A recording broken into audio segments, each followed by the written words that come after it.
Canal XFN. Lo vas a mirar, te vas a ver.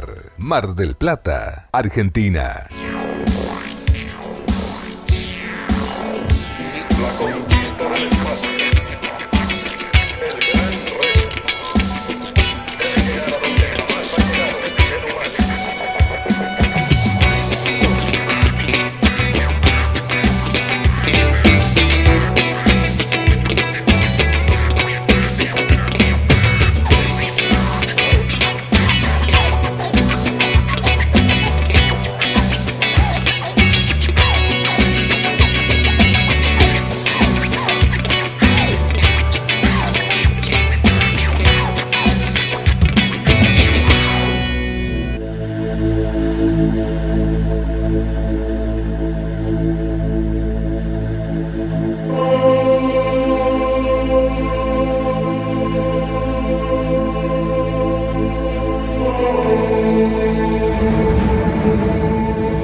Mi nombre es Abedisa Ixajaquian y soy miembro de la Asociación de Residentes Armenios acá en la ciudad de Mar del Plata desde hace muchos años, y con un conjunto de personas ahora encabezadas por Jorge Topalián como presidente, estamos llevando adelante nuestra institución.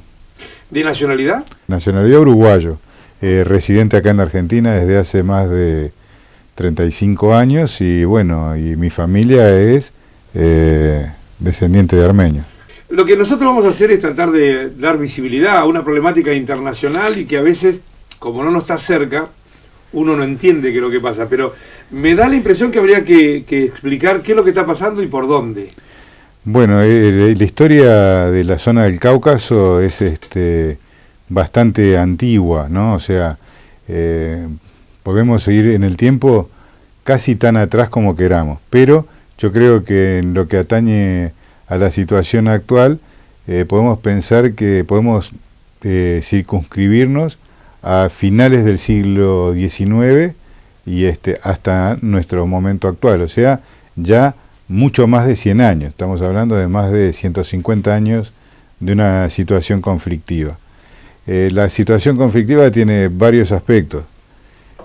Primero, la caída del Imperio Otomano y la pretensión de los turcos de dominar todo Asia Menor y parte del Asia Central con sus ideas de panturquismo, ¿no?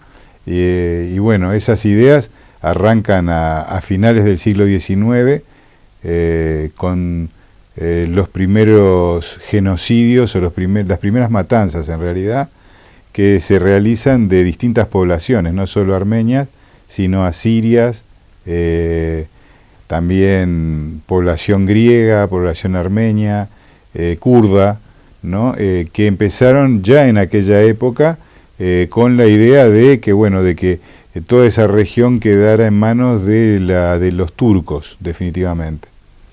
Eso tiene su punto álgido a principios del siglo XX, cuando los jóvenes turcos empiezan a pergeñar el plan de exterminio masivo de los armenios que vivían en la zona de la Anatolia, ¿no? Y con la finalidad de que no hubiera quien reclamara esos territorios posteriormente.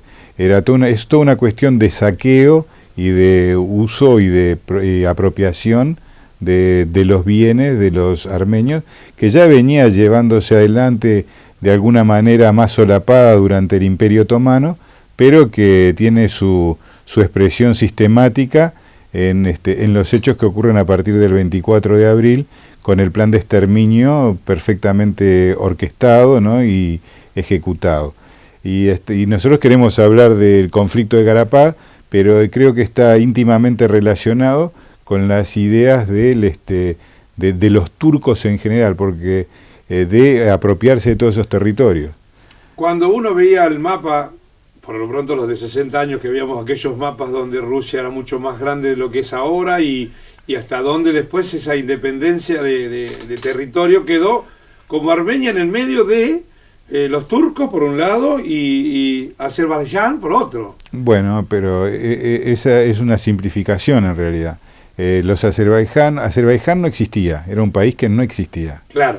Eran tierras ocupadas por turcos, ¿no?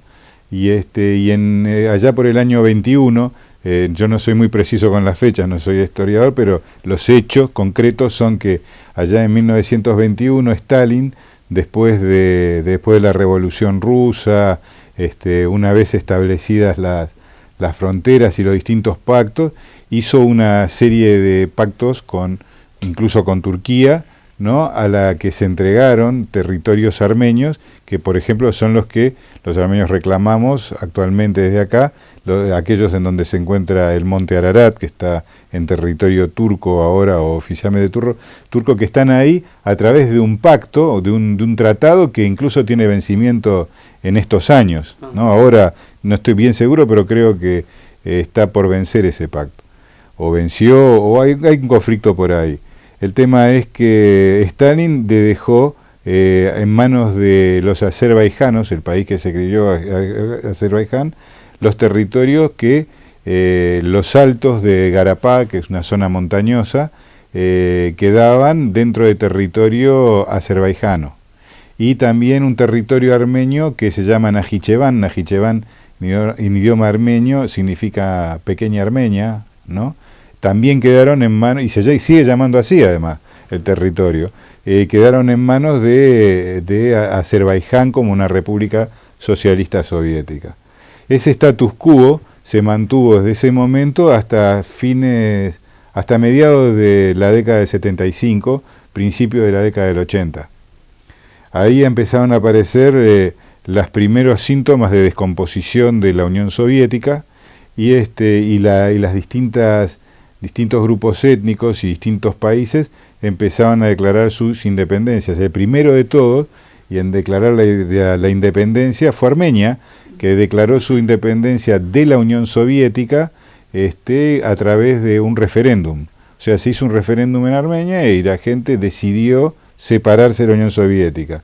Otros países, otros actuales países de la ex Unión Soviética, quedaron independientes tras la caída de la Unión Soviética. O sea, no fue una cuestión deliberada, sino que se acabó la Unión Soviética y quedaron. En el transcurso de esos momentos, o sea, a principios ya de la década del 80, empezaron los primeros asesinatos de armenios y de pobladores armenios de los territorios del país Azerbaiyán, porque los azerbaijanos, los turcos azerbaijanos, no querían que hubieran armenios que pudieran reclamar el mismo sistema que el del Imperio Otomano o de los jóvenes turcos.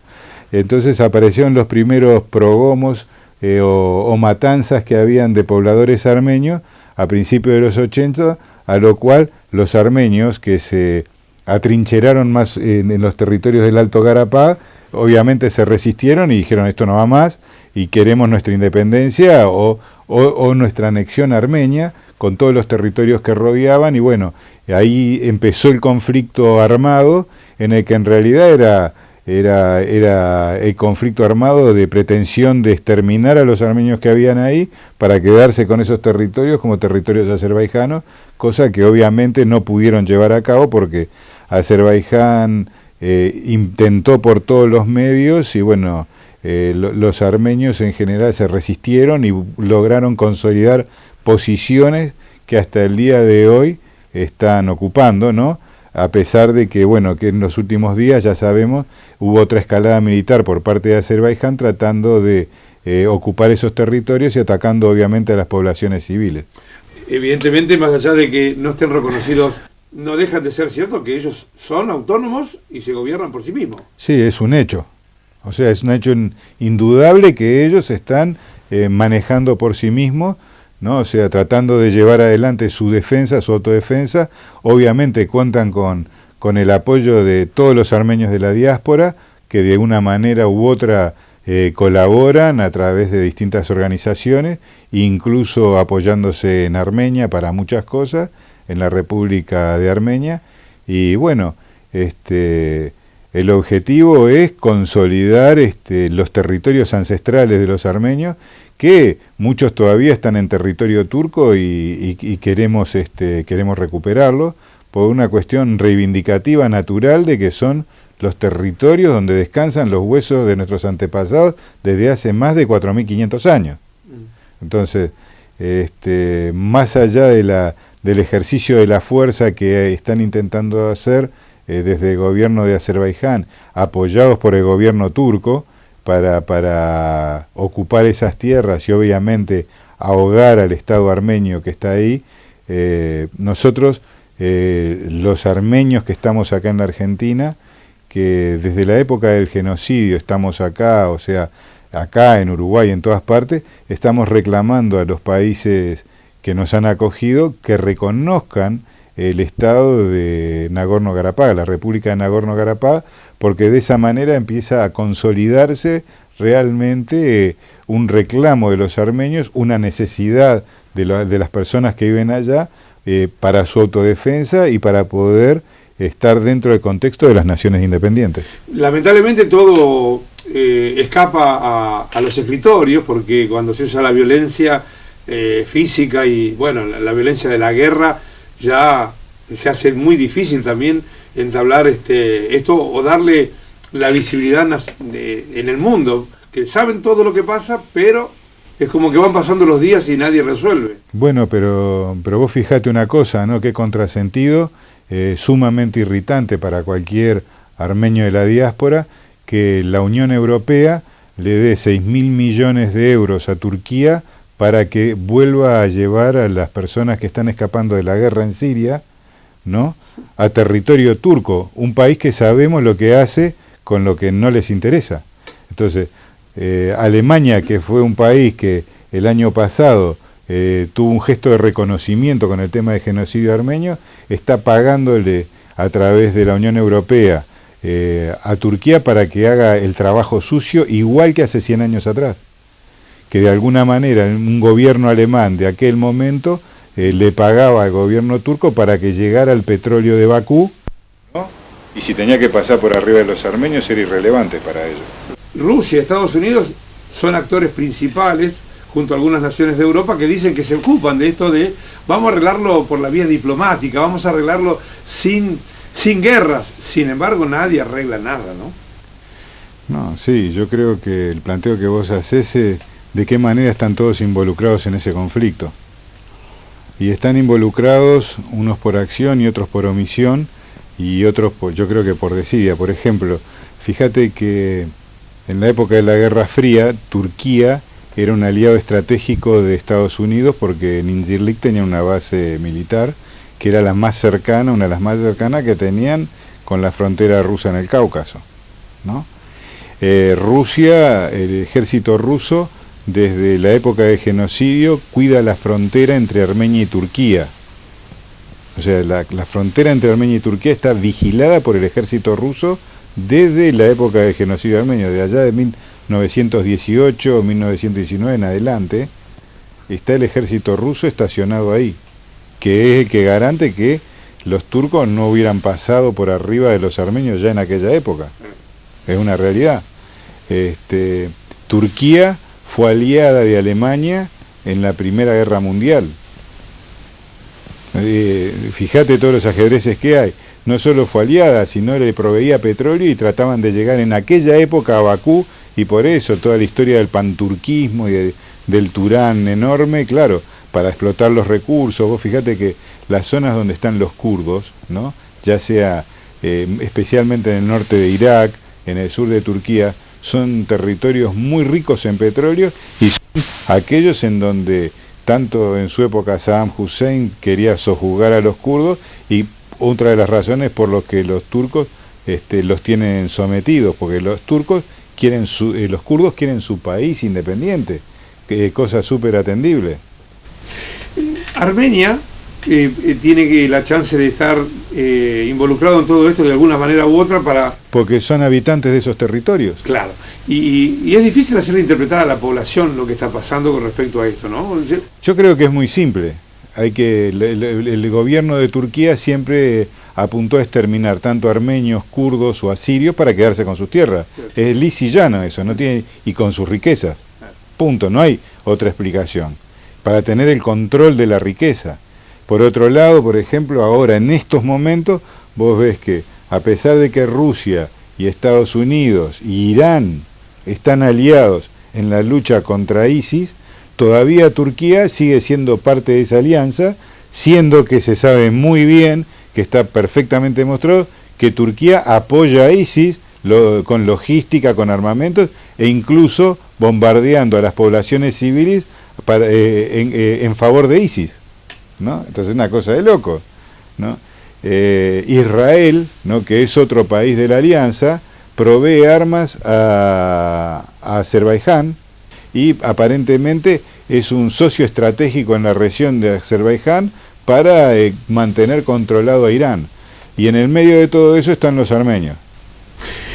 Hablando de armenios y hablando de que quien está generando estas imágenes y ha trabajado para que esto pueda ser factible de divulgar, difundir, visualizar, tiene una descendencia armenia, Jorge Topalián, sí, y a quien por supuesto no podemos dejar de reconocer y digo desde Mar del Plata, y digo yo cerca de él desde hace mucho tiempo, así y todo, no tengo la información como gran parte de una comunidad marplatense primero y a nivel nacional también. ¿Cuáles son las cosas que desde acá pueden hacer o se está haciendo? Bueno, primero que nada, con respecto al tema de la información, yo te puedo decir que en los armenios de la diáspora hace 25 años estamos recibiendo la información fidedigna, prácticamente desde que dejó de existir la Unión Soviética, se empezó a formar el Estado armenio y empezamos a tener una comunicación más fluida con Armenia y con la auténtica problemática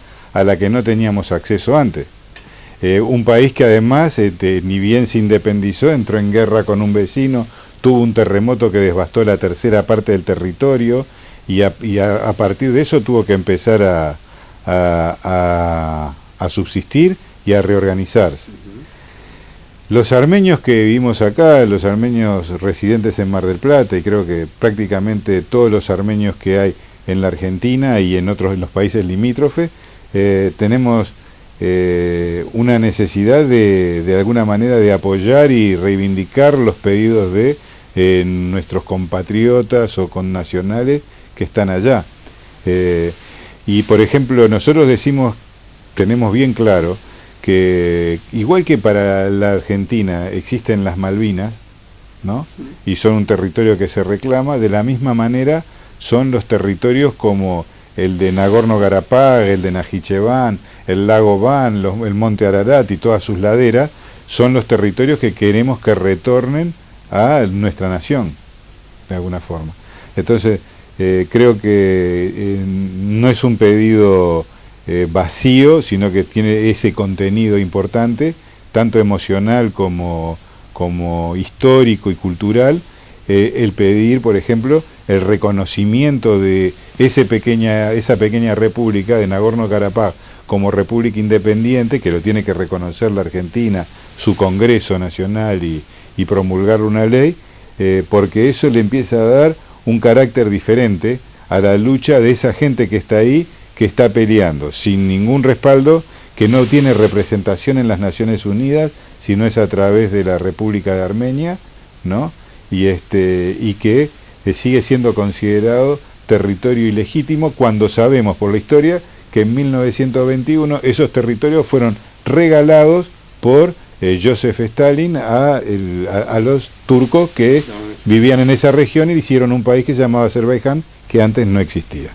Es indudable que el tiempo irá marcando esta posibilidad de reconocimiento. Depende también del activismo que se realice. Para nosotros es algo nuevo, no pensábamos en que iba a llegar a este extremo. Creo que las organizaciones armenias de Buenos Aires en realidad son las que se están organizando mucho mejor, son estructuras más grandes que la nuestra, más sólidas y mejor relacionadas si se quiere, pero para nosotros es muy importante, como residentes armenios acá en Mar del Plata, que la gente que conocemos, que nos rodea, entienda de qué estamos hablando, porque pareciera por momentos que estamos solos, y no estamos solos en esto, porque obviamente los más allegados lo entienden, y encima es una problemática, no es una problemática, es un hecho real, tan real como las Malvinas. Es un tema que tiene que estar en la agenda. Que tiene que estar en la agenda, y es un tema como las Malvinas, igual de urticante, igual de fuerte para el sentimiento de los armenios, que también son argentinos y que también están acá y que vivimos las dos cosas. Los estados, y en este caso ya hablo de los gobiernos, en este caso el municipal que ustedes tienen acceso, hasta antes y el que venga, ¿cómo es la historia? ¿Cuál es la relación? ¿Cuál es el reconocimiento? No, yo creo que los gobiernos municipales todos, yo vivo acá hace 35 años y tengo relaciones, yo creo, con la Municipalidad de Mar del Plata, a través de nuestros trabajos, lo que sea. Nunca miraron con indiferencia lo que se está haciendo, y siempre la Municipalidad de Mar del Plata apoyó cada actividad que realizamos nosotros a través de todos los gobiernos, e incluso hasta este gobierno recién se está organizando, pero la manifestación en general de tanto de concejales como las personas que están en el Ejecutivo no son ajenas a estas cosas que hemos llevado adelante, porque las conocen, porque las han visto de cerca, y en el gobierno anterior se colaboró muchísimo en toda la cuestión de la difusión de estas cuestiones, y se dio un fuerte apoyo muy importante. En su momento el intendente Pulti, el ex intendente Pulti, dio un gran apoyo a través de las distintas organizaciones municipales, y además las distintas organizaciones de Mar del Plata siempre han apoyado, porque conocen a todos los armenios que viven en nuestra ciudad y a otros más, y saben individualmente los ciudadanos, más allá de que las organizaciones en sí estén al tanto, el ciudadano común, el vecino sabe que el descendiente de armenio que vive por ahí tiene ese origen, lo tiene bastante claro, de repente no lo tiene en detalle, pero entienden qué es lo que ocurrió, y bueno, de alguna manera nunca nos hemos sentido faltos de respaldo, todo lo contrario. Lo necesario es que al final de cuentas termine uno incursionando en lo mismo de siempre, que significa mayor información y aportarles mayores conocimientos. La cultura, porque esto es parte de la cultura de un pueblo, es eso, y el desafío de nosotros, los que estamos ligados a la comunicación, es poner énfasis en esto, en dar esta colaboración a la información. Sí, yo creo que el hecho de que se difundan estas cosas hacen que cuando se dan informaciones a través de los medios, la gente no escuche con oídos inocentes, sino que pueda pensar, por más inocentes que sean, empezar a pensar, porque yo no me puedo olvidar que hace unos años atrás, cuando los terribles problemas de los Balcanes, los periodistas hablaban de limpieza étnica como si están barriendo la calle, y cuando hablaban de limpieza étnica se estaba hablando de genocidio, muchas veces, o de asesinatos en masa. Muchas veces, por tratar de usar términos no violentos, se pierde el sentido de lo que está ocurriendo. Entonces yo creo que yo no me puedo olvidar de las matanzas en Serbia, en Croacia, en Bosnia, en todos esos lugares, y se realizó una limpieza étnica en tal y cual lugar, y todo el mundo decía, y después de eso escuchamos el gol que metió Maradona, o el gol que metió Messi, o cómo era la chica, si el perrito lo subió al avión o no, la vedette. Entonces esa banalización, la banalización de la información, que creo que está afectando mucho a los medios ahora, es mala, porque no deja ver la realidad de las cosas, o el alcance que tienen, o cómo nos pueden llegar a nosotros también, porque en el mundo que vivimos, las epidemias, por ejemplo, se transmiten a la velocidad de lo que vuelan los aviones, y los problemas también, los conflictos también se transmiten a esa velocidad. La información no llega fácil, y muchas veces es sesgada, porque está en quien la transmite, en la intención del que la transmite. Vos pensás que ahora el flujo de información es tremendo, y es imposible muchas veces saber la fuente de la misma. Controlar el origen de la información, la veracidad de la misma, es muy difícil. Antes sabían, yo me acuerdo cuando era niño, que mi padre, para escuchar información, escuchaba la BBC, Radio Moscú, radio. Sí, era la información que venía de todas partes del mundo, ¿no? No existía internet. Para hacer una llamada telefónica teníamos que pedirle a algún vecino que vivía en la cuadra. Y ahora, en el día de hoy, yo agarro mi celular y si quiero hablar con alguien que está en Francia, disco y hablo y la persona me está escuchando sin ningún intermediario más que los tecnológicos que deban estar. En ese contexto era muy difícil la transmisión de la información. Del genocidio armenio sabían las grandes naciones a través de sus embajadores y de la comunicación que tenían, pero la gente en la calle se enteraría únicamente si llegaba a través de un medio masivo de difusión de aquella época, e incluso para los armenios era muy difícil saber lo que estaba ocurriendo o cómo se desarrollaban los acontecimientos. Basados en ese tipo en la mala comunicación de aquella época o en las dificultades que había, el gobierno de Turquía durante 60 años mantuvo un nivel de impunidad con respecto a eso, en el sentido de que no había difusión, entonces no había ocurrido el hecho. El punto es que la información en aquella época llegaba tarde y mal, y en esta época llega en tropel, y bueno, tenemos que estar bien claros de qué es lo que escuchamos y de qué manera. Y para eso es fundamental la educación, ¿no? Y enseñarle a los chicos a discernir, a leer y discernir. Con respecto al tema del genocidio armenio y el tema de Nagorno-Karabaj actual, está todo relacionado, está todo mezclado, digamos, está en el mismo paquete que tiene que ver con el panturquismo, el deseo de controlar esos territorios y especialmente de la apropiación de ellos y que no haya más reclamo. El gobierno actual de Azerbaiyán encubiertamente apunta a lo mismo. Hay incluso noticias desde Armenia o sospechas importantes de que ISIS está enviando tropas a Azerbaiyán para reforzar los ataques a Armenia, y Turquía, que tiene sus lobos grises, que son grupos paramilitares turcos, desde hace muchos años, también están enviando tropas a Azerbaiyán para tratar de someter ese territorio. Y bueno, en ese contexto, esa es la pelea que hay ahora, y bueno, para Armenia es sumamente importante, sin lugar a duda, el apoyo que le pueda brindar Rusia y los armenios de la diáspora que estén atentos para apoyarlo de cualquier manera que sea posible, ¿verdad?